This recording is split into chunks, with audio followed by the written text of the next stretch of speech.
Welcome, one and all. All right, we got it. We got a live stream going, um, and this is going to be something a little different today. I am doing this solo. If any of you want to join me, it's really easy for me to send you a link if you want to be on screen for this, or if you just want to be in the chat, it's totally fine. So this is kind of going off script from our usual Sunday watch party. Um,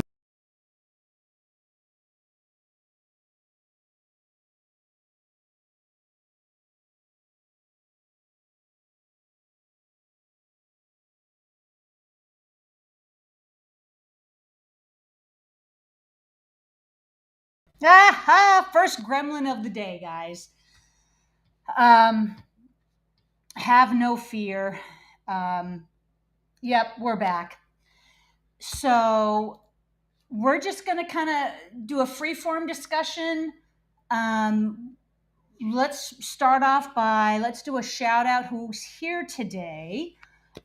Miss Swift, Mad Matt, James Hellier. Oh, Matt, no worries.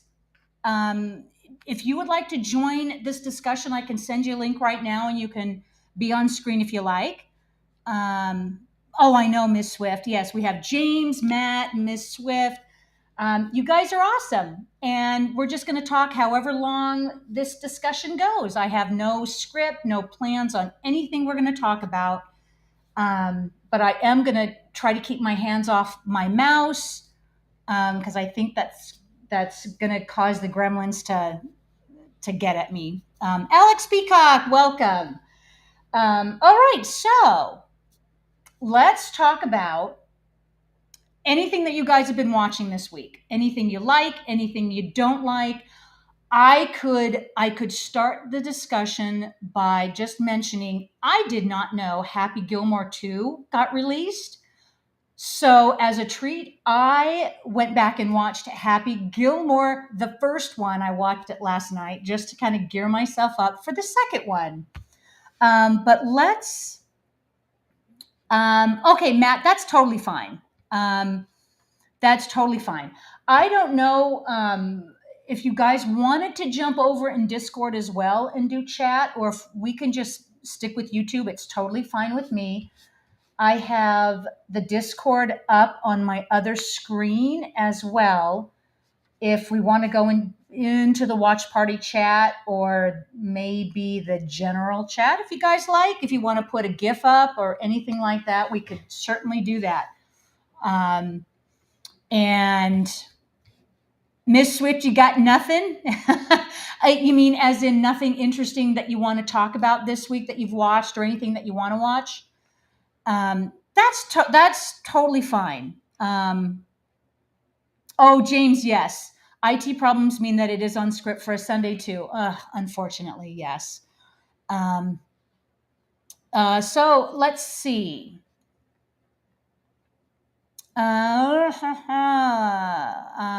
Okay, so Matt, let's see. Matt.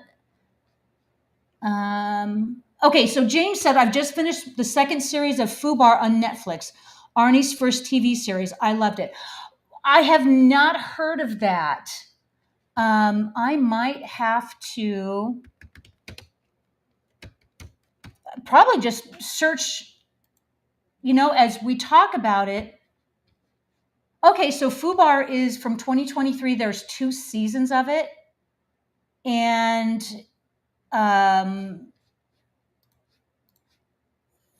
okay, no idea what that's about. But if they're on season 2, the first episode was in 2023. So if they just finished the second season, and let's see, Miss Swift finished Narcos and The Haunting of Bly Manor last week. Okay, I'm unfamiliar with Narcos, but The Haunting of Bly Manor, that was what, 2 years ago? Yes, good point, Matt. Let's try to avoid spoilers in the general movie chat, unless the movie is, oh, I don't know, like over 20 years old, 10, 20, 30 years old. then we can kind of go into spoilers. But for any of the new releases, we can avoid spoilers. What we can do is talk about things that we like about it, whether it be the casting, the writing, what we don't like about it, story development. Um, I sometimes, even when I'm talking to myself about stuff that I've seen or want to see, I tend to be a little nitpicky on stuff like that. The writing, whether the acting is any good, because those are the things you notice when you're watching something and whether it gets your attention.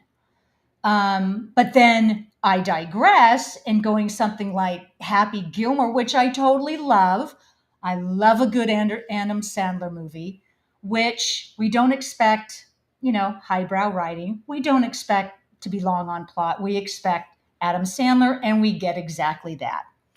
Um, so yes, so those are the kind of things we can talk about without getting too in depth about, maybe the movie's ending or what happens to a certain character. Um, of okay, so I got to watch myself because I've also been watching Stranger Things, going back and binging it, and I've been watching season 1 with my daughter, and so I don't want to give, because I'm totally into Stranger Things right now. I'm probably going to binge the whole thing leading up to season 5. So I don't want to give any spoilers away for those who want to see it and just haven't had a chance to. So let's see. Miss Swift was about to start The Fall of the House of Usher, True Detective, or Archive 81. So The Fall of the House of Usher, I believe, was the new Netflix production, if I'm not mistaken. And it was from the same crew that did, what is it, The Haunting of Bly Manor, and then, not, I want to say Midnight Mass, but then it was the prequel to The Haunting of Bly Manor, like the first series that had the same people in it as Bly Manor. Alex Peacock, Happy Gilmore 2 is super fun. Oh, I cannot wait. I cannot wait to watch that. But I don't have Netflix, which is part of the problem. So I just tend to get things on Blu-ray and DVD because I'm kind of want to build up my collection again. And I used to have an amazing collection, and then just over time you just get rid of stuff, but I've got to build it up again. Okay. So Mad Matt, I'm watching nothing, can't get excited for anything, nor stay awake long enough to start watching anything past 10 minutes. I hear you. That is one of the biggest problems with some of the things I see out there, whether it be movies or TV shows or even things on YouTube, is there's such a lack of content, I think, that is engaging and keeps me. Oh, The Haunting of Hill House. Thank you, Miss Swift. That's it. That was a brilliant show. Love The Haunting of Hill House. I will go back and binge that on occasion in the absence of anything current. Like Matt was saying, there seems to be a lack of things that hold my interest past 10 minutes. I either get bored, or there's something so stupid or silly or repetitive about it that, if I've seen it before in other forms, I will skip it. Maybe give it another chance. I think, oh, Alex Peacock, yeah, Gilmore 2 might not get a physical release. Well, I might have to re-up to Netflix. Yeah. I have some of the other streaming services, and even then the content, they they try to engage you with all of this new content, but sometimes the new content is the recycled old content that we didn't like the first time around. And or they will remake something in their image the way that they like it and put it out there, but it's something we've seen before. So I get excited about things that are new, new up and coming directors, new actors, even new writers. Give me something new and engaging. Um, yes. So James Hellier also mentioned Haunting of Hill House and Midnight Mass were brilliant, and I can't put my finger on why, because it's almost like a regurgitated haunting, a haunted house story, but the writing was so engaging. I was hooked from the first episode of both of those series. And especially Midnight Mass, I had not seen any previews or seen reviews on it, that it kept me interested, even when some of the elements. Okay, so I'm going to try to avoid spoilers for Midnight Mass, especially. So there was an element of it that was introduced that almost turned me off, but it was so engaging. I stayed for the whole time, and then it didn't even matter this other part that I almost considered silly, because it all came together in such a good package. And that's the best way to describe it. If it comes in a great package, in an overall great experience where you don't feel like you've wasted your time, then it's a win.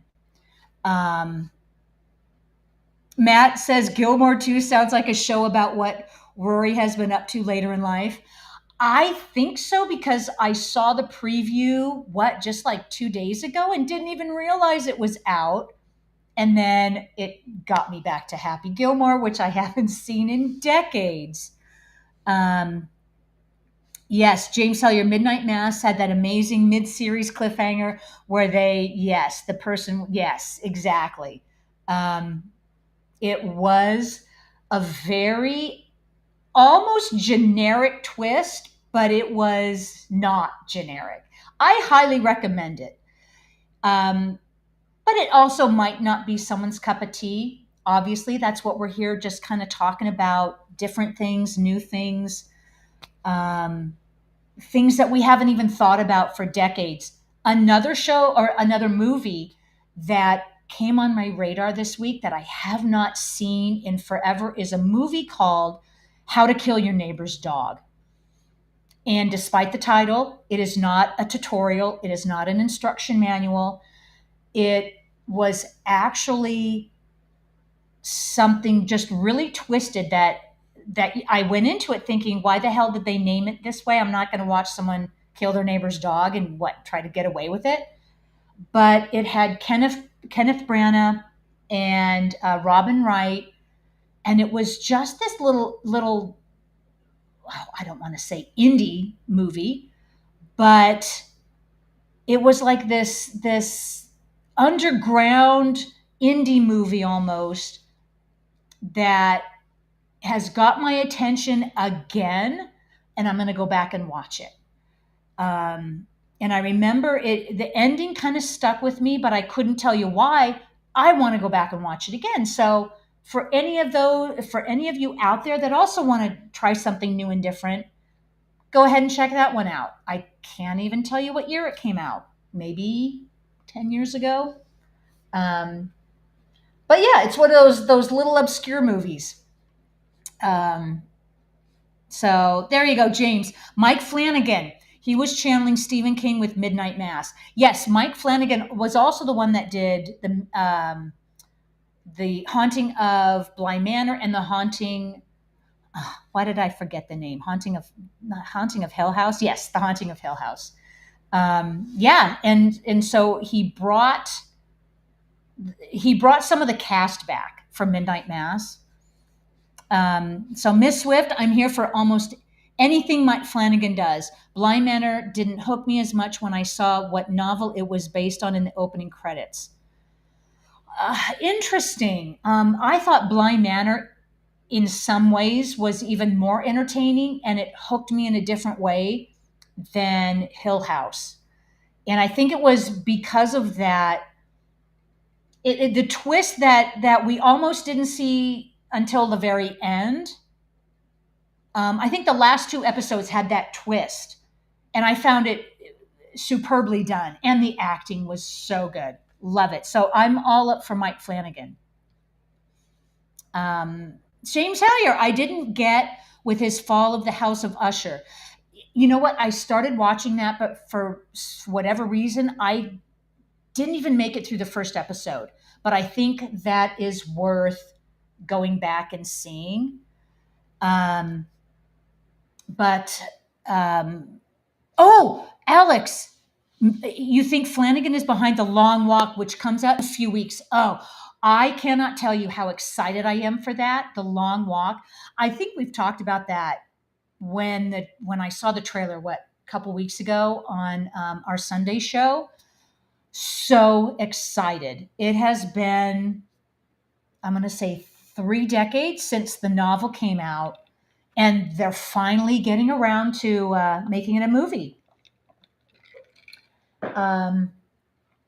So I think for me, judgment is up in the air as to how well they're going to stay true to the book. But obviously, with a Stephen King adaptation, you take the gist of what Stephen King's about, and then you kind of make it your own, and then you just go kind of off in your own direction, but you're always true to the Stephen King. Then you also have to edit it for the movie. Alex Peacock, Mark Hamill is in it. No, I did not see him in the trailer. But yes, I am excited for that. Let's see. Oh, okay. Spinal Tap 2. I saw the trailer for it, and it is for real. I almost was thinking someone is pulling my leg. Oh, Eric, hey. Eric says, hi, everyone. Next time I will be here, but we left for Gran Canaria today. We just arrived at the place we're staying for 2 weeks. Hope you guys have a great stream. Well, thank you, Eric. Yeah, I don't know if this is going to be a regular thing. Just kind of wanted to try out this new format, new topic, just to see what we got going on. And so next time I do it, if we make it like a regular thing every couple weeks, absolutely. And, obviously time permitting, maybe not on a Saturday, maybe during the week.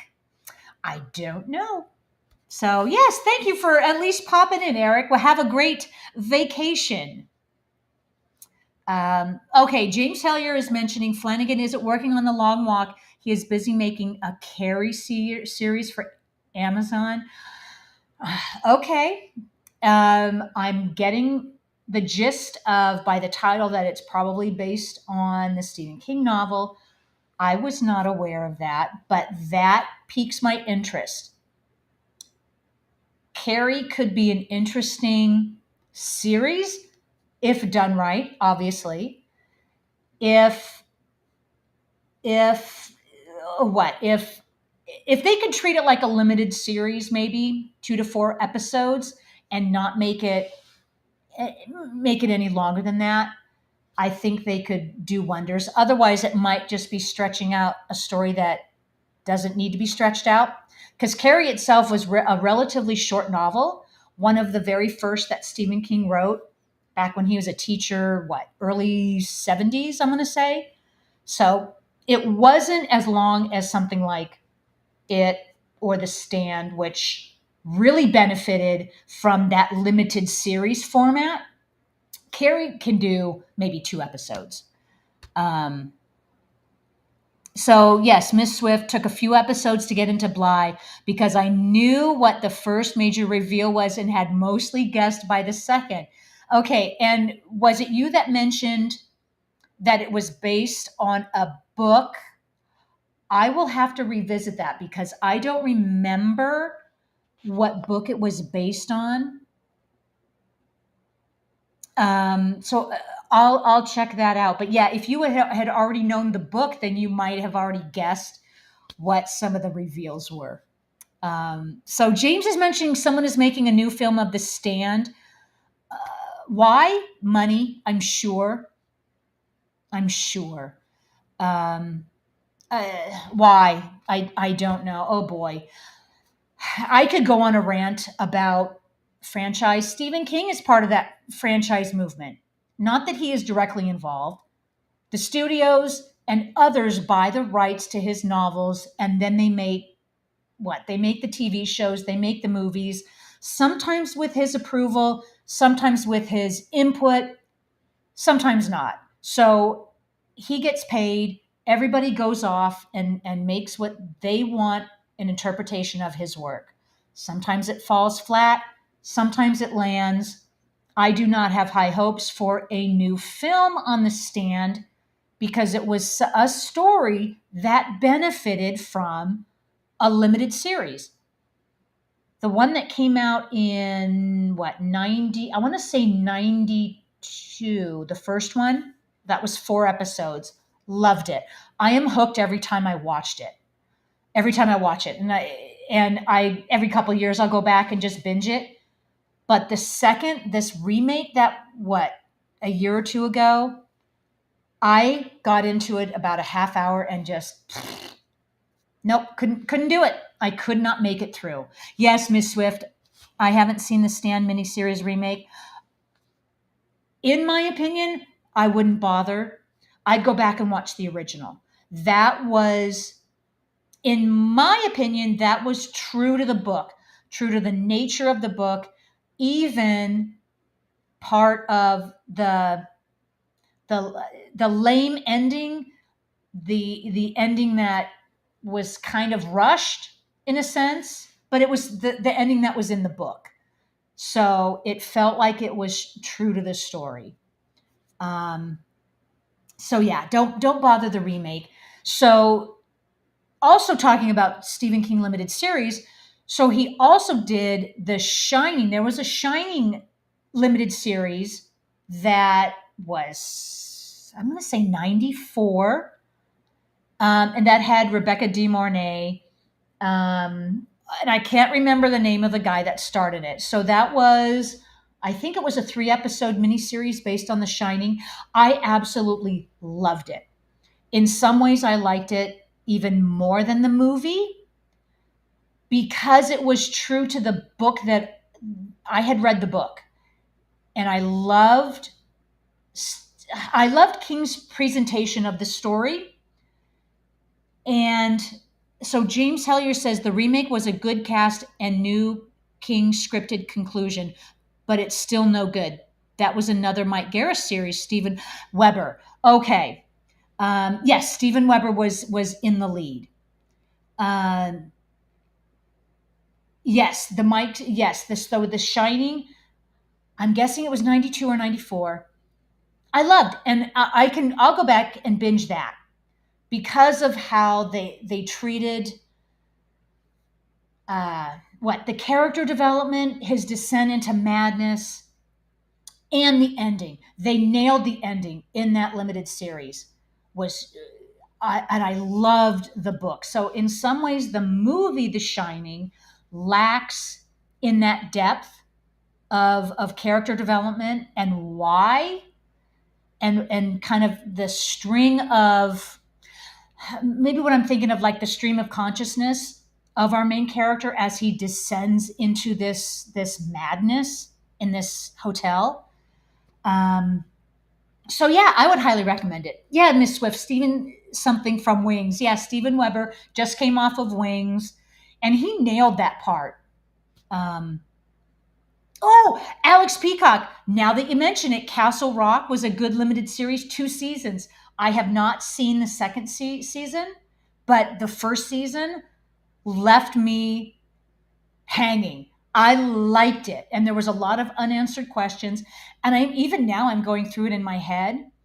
Um, and so now I'm going back. Wasn't Sissy Spacek in one of the title roles? Um, and wasn't the guy who played Pennywise in the new It movies, wasn't he cast in that? For any of you that have seen it, I would recommend that. So yes, I will remember to go back and watch the second season because I think that clears up a lot of the cliffhangers than we ended. I think. Or did season 2 just kind of pick up as a new storyline? I cannot remember. Alex Peacock, yes and yes. Okay. Yeah, my brain's a little foggy. You get a little older and your brain goes. All right, well, let's see what else you guys are talking about. Oh, Blind Manor is based around the turn of the screw. Thank you, James. I had to check that out. Miss Swift, which service is Castle Rock? I think it was on Hulu, so it's probably still there. Um, oh, okay. So James is also mentioning season 2 was a new story. Okay, sometimes they do that. So okay, I'll have to go back and watch season 1. They wrapped it up at the end, so there's nothing more to continue, and so season 2 is a new story. All right, so I can go back and watch season 2 actually, and not feel like I have to go back and rewatch season 1. Okay, so James, yes, I totally agree. The recent Salem's Lot movie was okay, but they had edited the story down so it was just a series of vampire attacks with no characterization. Thank you. Yes, I watched it for shits and giggles, uh, but it was such a letdown, and I couldn't even tell you why. But yes, that nailed it. All it was vampires. Well, Salem's Lot is a lot more than that. The book was amazing. The series that came out in, I'm going to guess, the late 70s, I believe, that was on TV, was amazing. Scared the hell out of me. I was probably 11, maybe 11 or 12 when I watched it on TV. And I will forever be scared of looking out a window at night because of that scene where they have the kid outside scratching on the window. Um, so that scarred me, and it was brilliant.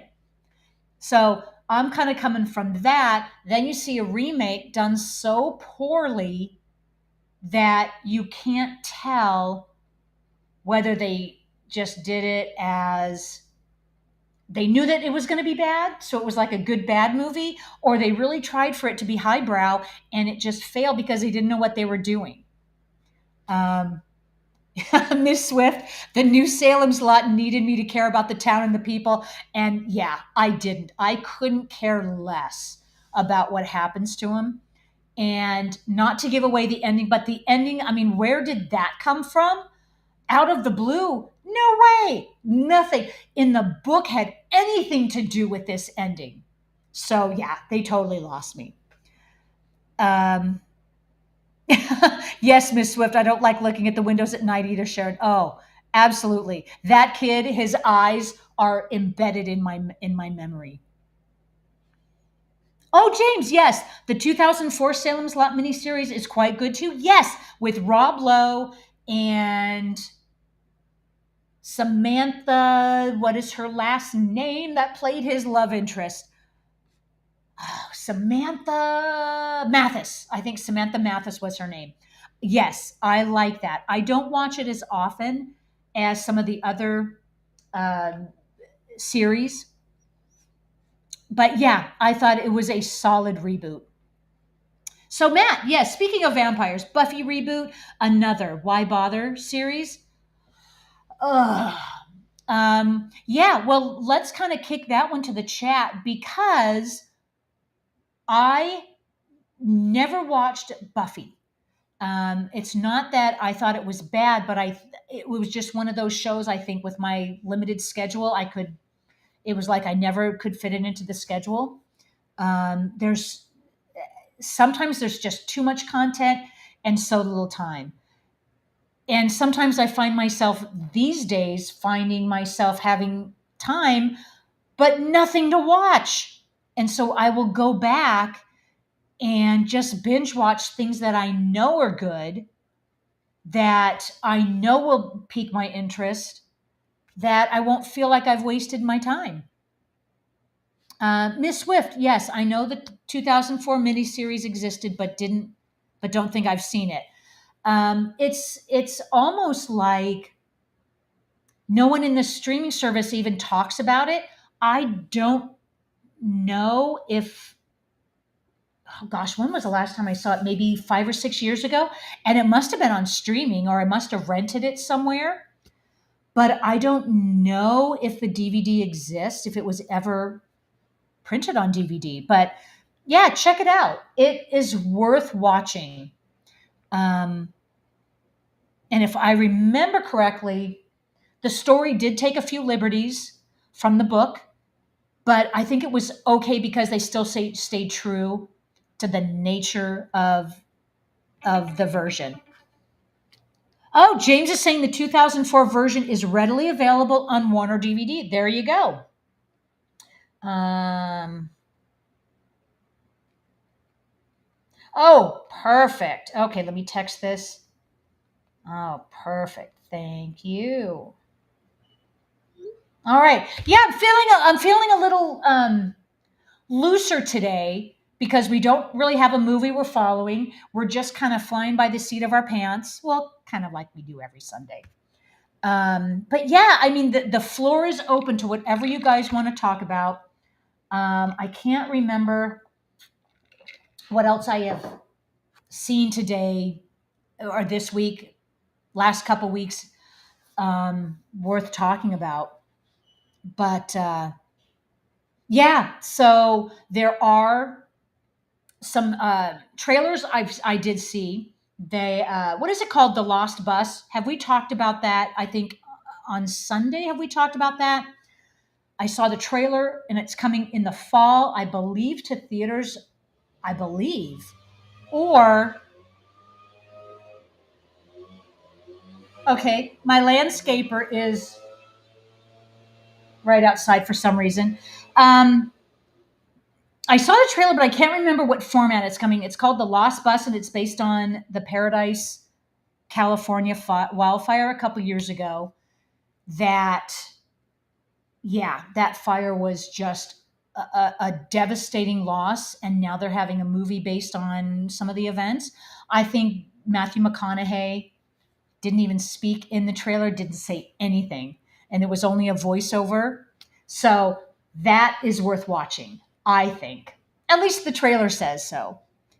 Um, so, all right, what else? What else you guys have seen? So, anytime I have some free time, what should I watch? Okay, besides Castle Rock, season two. Um, okay, what was let's see. Oh yeah. Okay. So Miss Swift, what are folks thought? What are your folks? What are your thoughts on Spaceball 2? Um, is there even a? Yes, I think I saw the trailer. Wait, 2 weeks ago, a week or two ago. What are my thoughts? I think I want to think positive thoughts about it because I don't want it to suck. And I have not seen the trailer since then. I want it to be good. I want it to be worth my time, and I don't want it to suck. So I will probably watch it. And honestly, if it's Mel Brooks is still behind it, right? Did he pawn it off on someone else, or did he sell the rights? I don't know. If someone else does it who is not Mel Brooks, I will still have an open mind and I will give them every benefit of the doubt.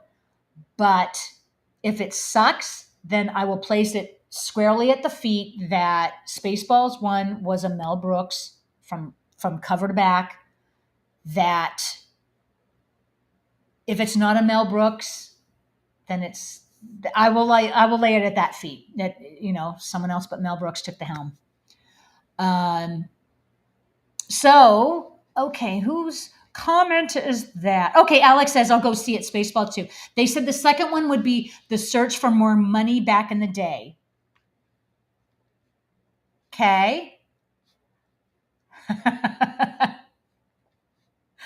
They said this like, okay, so Alex Peacock says, no, it's still me. Me.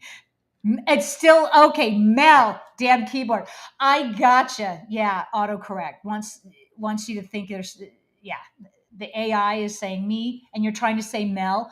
So if Mel is behind it, then I will have more of an open mind.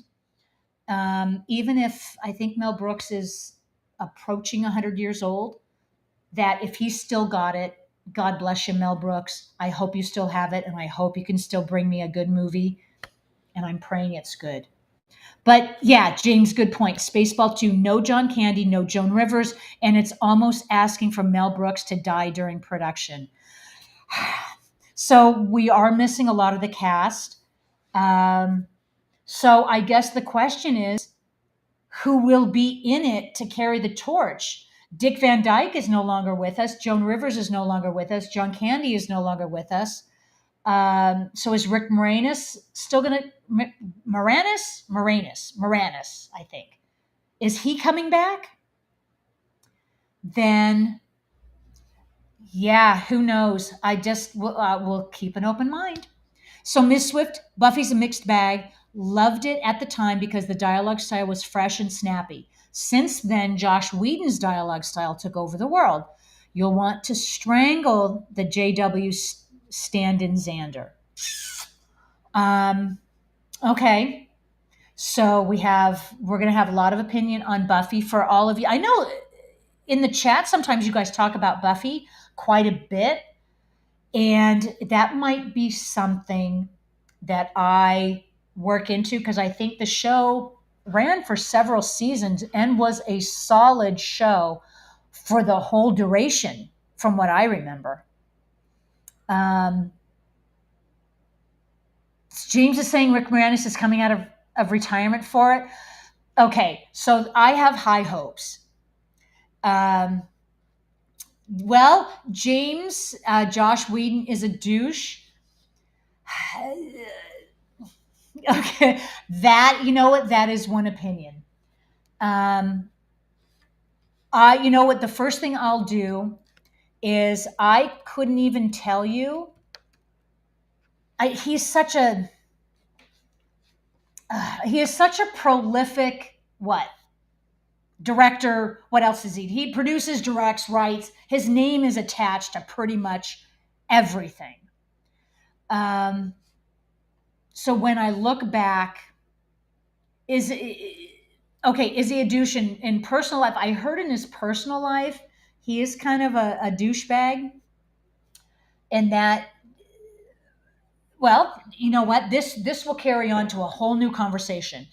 If we hear that someone is a douchebag and an awful human being in real life, does that affect how we see their work on screen? You know, this is a very valid discussion because this exists in our world today where a lot of people in the industry cannot have any kind of private life. Every single comment they've ever made online, everything they've ever said on tape is there forever, and it can come bite them in the ass. Now, there are things that would get people canceled. Yes, James, I'm just getting there. Like, you know, if you have a history of sexually harassing his female cast, that there is what am I thinking of? There is a pattern of behavior, a pattern of what you say, a pattern of who you are that is undeniable and unmistakable. Then yes, in some aspects, in a lot of regards, that affects how I see their work. And you know, I kind of shrug and I'm almost apologizing for it, but you know what? I'm not going to apologize. If you're a douchebag, asshole, dirtbag, then no, I'm not going to support your work. Sorry. Some things might be able to be overlooked, you know. Some things I can, you know, forgive and forget. There are other things that, and you know, correct me if I'm wrong, guys, but you know, the first time you hear something that someone did wrong, let's have this feeling of forgiveness, then another. Then if it's over and over and over again, then maybe not so much. Maybe then something needs to change in that person's behavior, that maybe it makes them not such a nice guy. Okay. So there's that train of thought. Then there's the other train of thought that says, just like people in Oh boy, man, where did I get way off topic? But anyway, let me finish this thought. This is totally off topic, but this is kind of on topic. That the people that we see that we either elect, in political parties, or we elect in our city and county politics to make the rules that govern our lives, that we expect them to be a little bit above reproach. And maybe you're not going to be forgiven for those slightest infractions because you do need to be above reproach.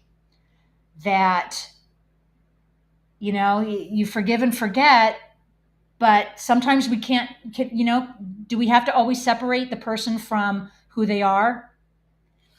Can we separate someone from their personal life from who they are, maybe in front of the screen, behind the screen as a producer, and separate them like I've heard so many people do in political parties? Well, who they are shouldn't affect how they govern. So, I mean, that really is a whole set of discussions we can have. But I find it fascinating that there are people on both sides of the argument that feel a certain way and can defend their feelings. More power to you. Um, Sometimes I don't know how I feel about it because it is such a complicated issue. Sometimes my thoughts get complicated about it. Sometimes it doesn't. Okay. Sometimes someone does something over and over and over again, or has done something once that is completely unforgivable, but we can forgive them.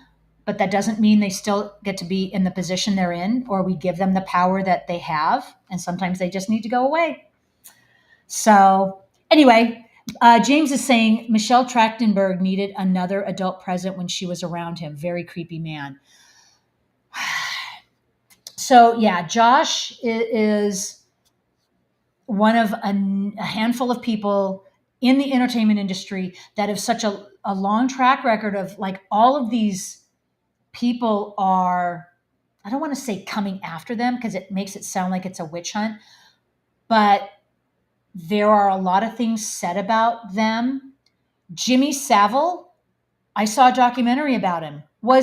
He's like the perfect example of how this happens. When you're in the limelight, people will say things about you, but you're shut up, you're quieted because of the people that you're talking about have such a high standing in the entertainment industry, and you're treated like nothing, and you're made to go away, you're made to disappear and shut up. And then only it was after Jimmy Savile died that it was really discovered how awful of a human being he was, to the point where when they buried him, his grave had to be dug up and moved because people were vandalizing it. So, I mean, what a tangled web this Hollywood entertainment industry is. So, it's sometimes not a surprise that I'm having a hard time finding good quality content to watch. Um, and sometimes I just want some good, wholesome entertainment. I want to be entertained. I want some good writing, good direction, good acting, and leave me feel satisfied. Miss Swift, everyone has a different line. Some things bug me a lot, and others I just shrug. Yeah, and so maybe I'm at that point too, where if all of my skeletons were revealed, not that I would not want my skeletons to be revealed, but they're in the past for a reason. I'm a very different person than who I used to be. I'm a very different person than where I grew up from in such I had an awful childhood, and it was traumatizing. And it was like every Disney evil stepmother fairy tale you could think of rolled up in my childhood. So that kind of messed me up for a while in my adulthood. So, sometimes we don't want our skeletons to be made known because we've moved on. But I tell you what, you move on and you become a better person, right? James Hellier say the Steve Coogan starring Jimmy Savile miniseries is very good and very disturbing. So yes, Jimmy Savile was in the UK back in, I think, the 80s, 70s, 80s, and 90s, I believe.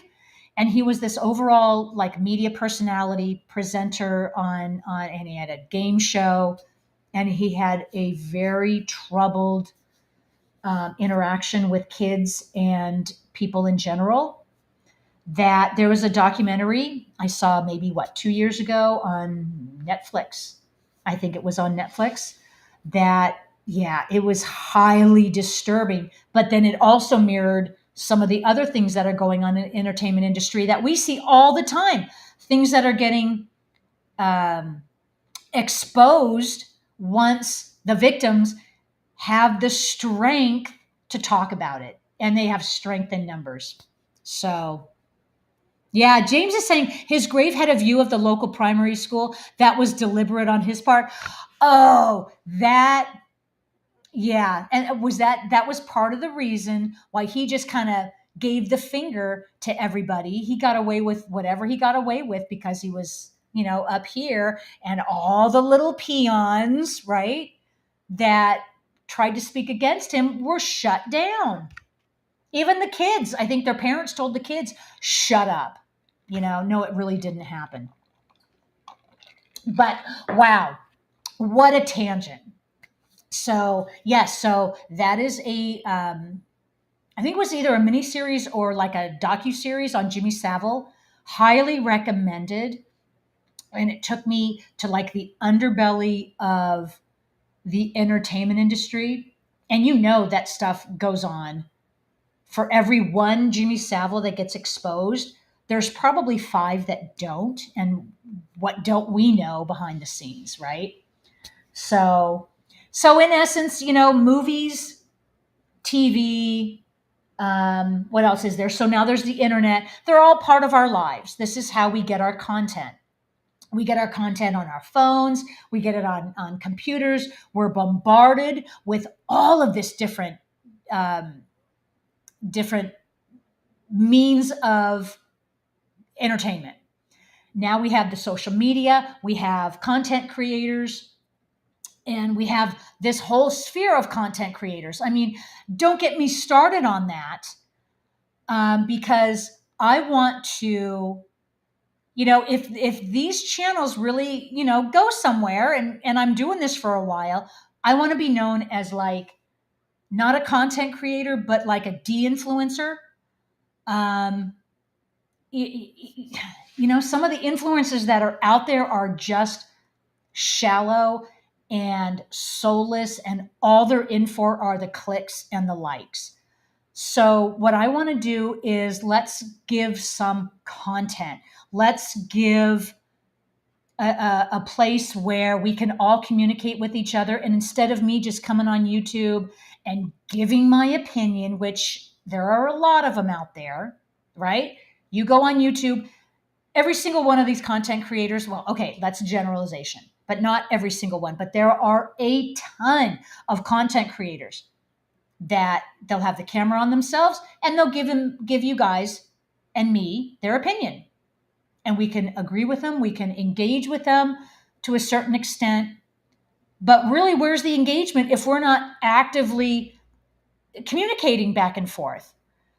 So I like to stay away from influencers, and I want to engage with my audience, with you guys, my peers, on stuff that, let's get down to the nitty gritty. Why do you guys like what you like? Why do I like what I like? And when you come across something that sucks, why does it suck?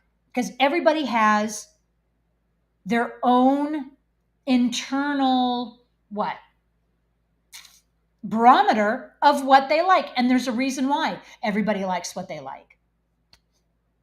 Oh, Miss Swift, I'm working my way up to joining you on screen one of these days. Well, that would be a treat, to communicate with as many of you as possible.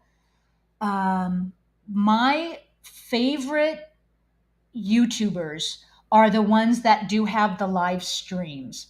I've got a couple now that I try to join the live streams in the chat. as often as I can, to have that free form flow of conversation, you know. But yeah, Miss Swift, one day if you would like to join me, that would be entirely up to you, and I would welcome that. And let me just mention, because of your name, Ms. Swift, I assume, right, maybe to my detriment, that you are a female, Ms. Swift. And that was strictly because of your name. Okay. So it matters not to me at all, your gender, where you're coming from, what you like, what you don't. It matters not to me. I love to talk about ideas and share it with anybody and anybody who's willing to come and talk. So, yes, Miss Swift. Okay, she, her. Okay. Um, and yeah, but that's just kind of maybe what's built in me. Anyway, okay, I'll go. Let's move on. I could go off on a topic there. Okay, Matt. Now I'm recalling the line from Coming to America. What do you like? Whatever you like. Yeah, whatever you like, and whatever you don't like. So, um, yeah. So based on what? Okay, let me mention. Let's go back. There is a movie that everybody raves about, that I don't personally think is. It's a good movie, but not my favorite movie. Um, Back in 1980, when The Shining was released, I had read the book. I was an avid Stephen King reader. I read his books as soon as they came out. Um, and I mean, I couldn't even tell you the first book of his I read. Every time a book came out, I was probably too young to read them. Didn't care. I read them anyway. And I saw The Shining. Yes, it was a good movie. No, it's not a blockbuster. And that is strictly because I have in my head the story that Stephen King told. And the movie veered off, and kind of veered off too much for my liking, even though, okay, I thought the cast was good. I don't know if they could have cast anybody better than Jack Nicholson as Mr. Torrance, Jack Torrance, or Wendy, Shelley Duvall. Great, good casting, no problems there. Solid dialogue, solid acting. Um, so it's not a movie I revisit every. Yeah, it's okay. I would revisit the miniseries, but I just don't get the hype of the movie The Shining. It just falls flat. So anyway, there you go. Anyway, yeah, Coming to America. I love that movie. I love a good comedy. And it doesn't even have to be well written or well acted. It could be a stupid comedy. They used to do those in the 80s all the time.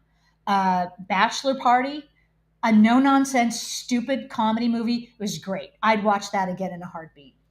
Coming to America, even though I didn't like the sequel, the first movie was good.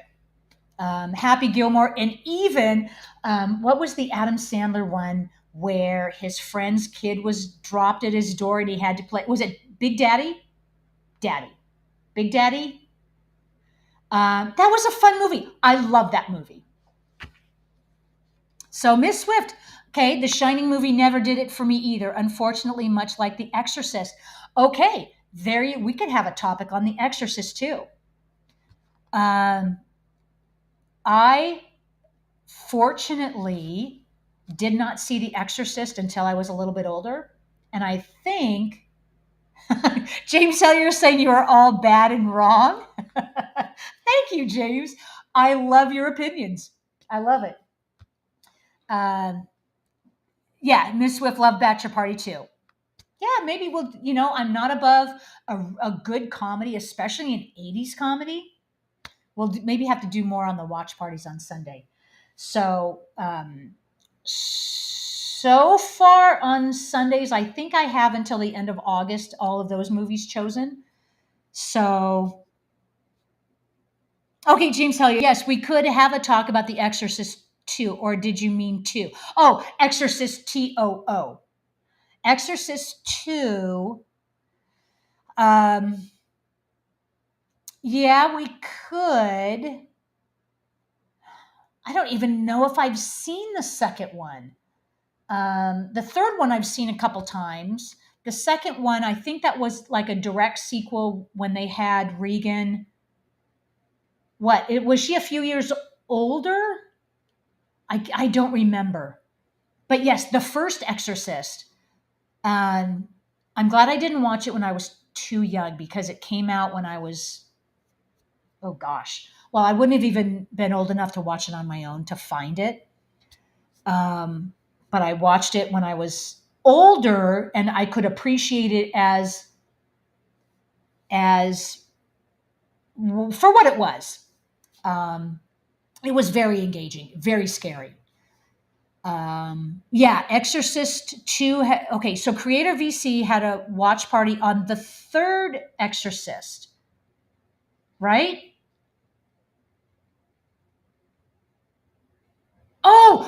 James, thank you. Okay, Richard Burton, Linda Blair, James Earl Jones, and Locust.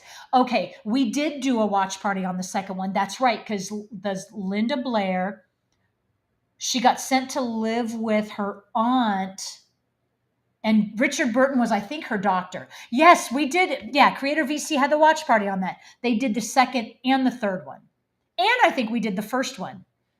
Um, and James is saying a Police Academy watch party. You know what? I saw the first Police Academy in the movie theater. I am totally up for that.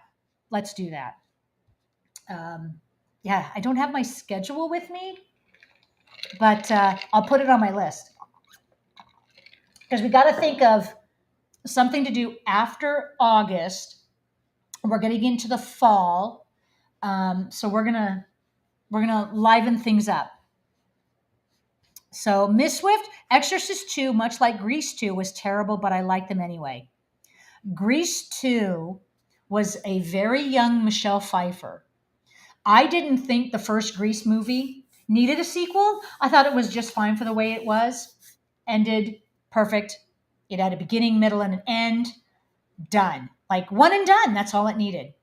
Great music, great cast. I love that movie. I'd seen it in the movie theater probably 20 times. And so James is saying there are 7 Police Academy movies, just saying. 7 movies.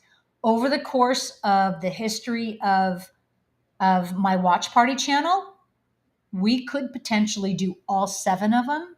Not in a row, but maybe, one, and then a couple months later we do the other one. And yeah, so I'm totally up for that. So okay. So what was the last movie that any of you saw in the theater or at home that really sucked? Like a movie that you watched and you wished you got your money back and it was terrible and you will never, ever revisit it. Um, that I'm interested in what your guys' opinion was. So, Miss Swift, I hated the way Grease ended, and Grease 2 fixed my biggest issue with it. I remember seeing Grease 2, like I think when it came out on home video, and I haven't seen it since. But I remember not hating it, so I think I'll give it a thumbs up because at least I didn't hate it. I don't remember hating it anyway. So, okay, Miss Swift just watched Creep Show 3. Did we do, okay, guys, refresh my memory. Did Creator VC do Creep Show 3 for the watch party? They did the first 2, I believe.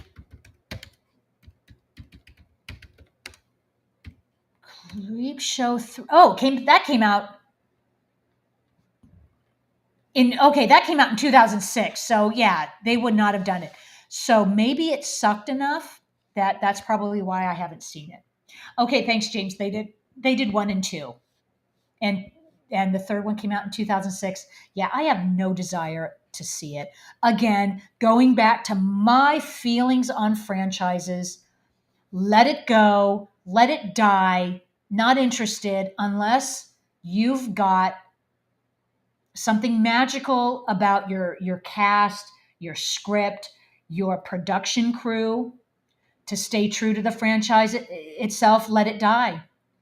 Um, and I got a lot to say about the Marvel universe.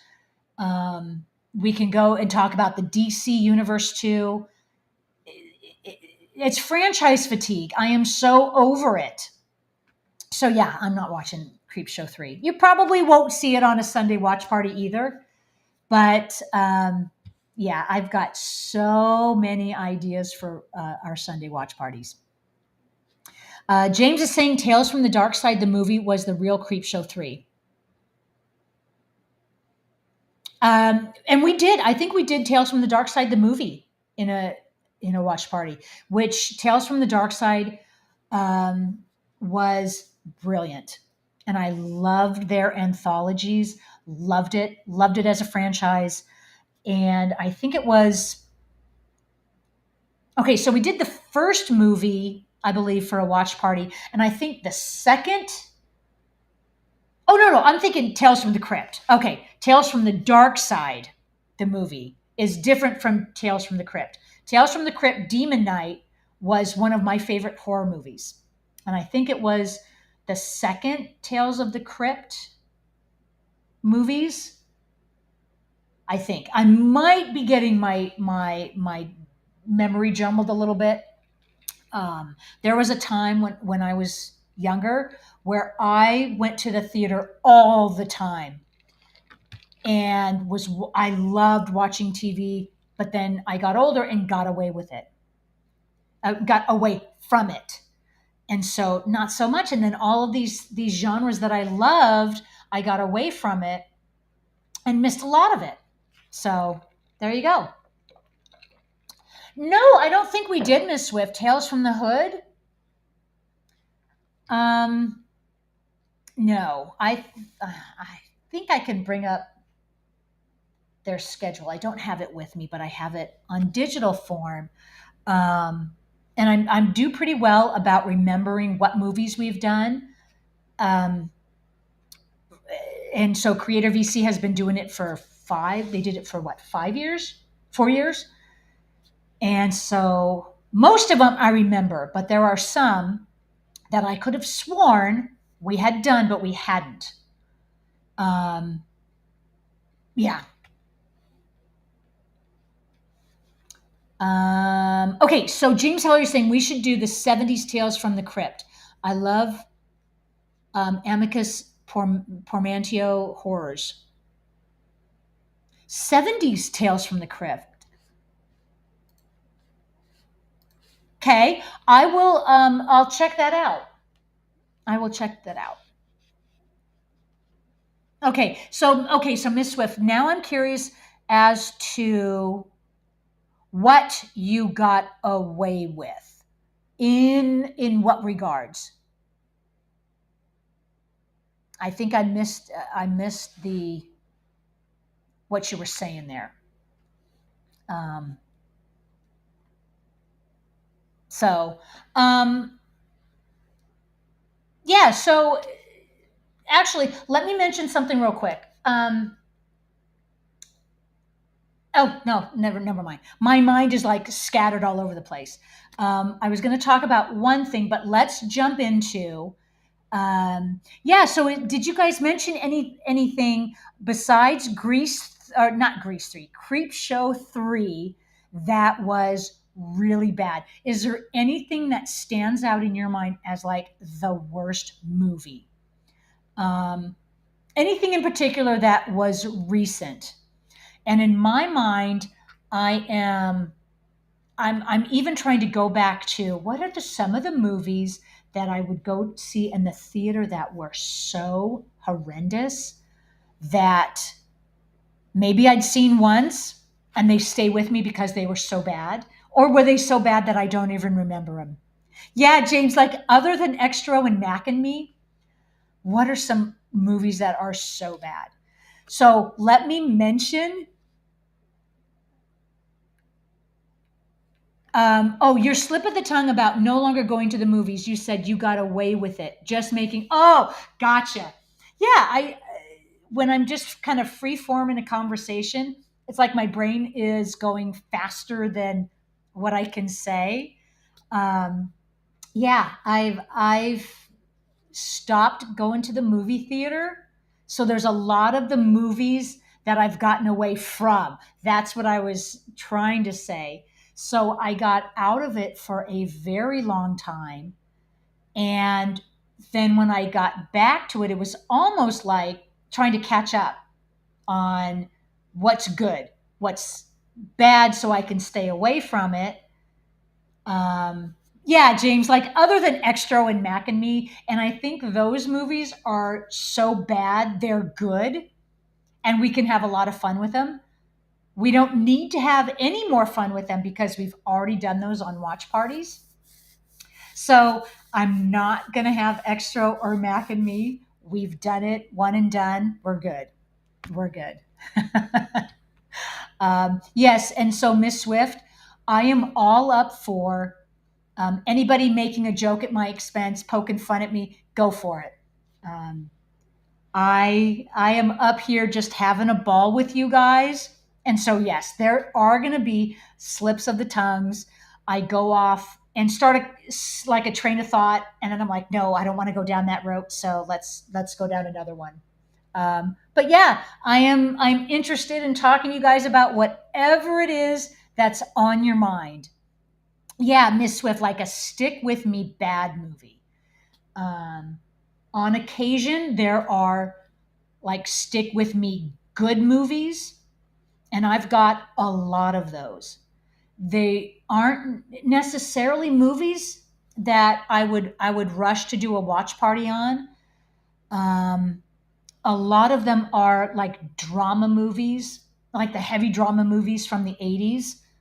Anything with Sally Field back in the what 70s and 80s, besides her what Smokey and the Bandit comedic roles, Places in the Heart, Norma Ray.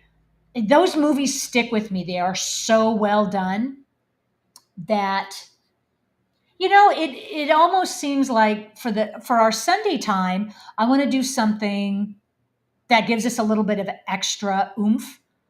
Um, but those dramas with Sally Field, phenomenal. No wonder she won all of those Academy Awards. She was so good. Um, so yeah, so no one is throwing out like a stick with me bad movie because there sometimes are just bad movies that are forgettable. And you know what? I couldn't even tell you the last one I saw. Um, Maybe because I didn't get all the way through it. Um, but there's also things that are good, but not like top shelf good, but that are still good. Um, but you know what? Because of you guys mentioning some of these shows, I remember Castle Rock. I remember The Stand. I remember all of these miniseries that that are still my go-tos.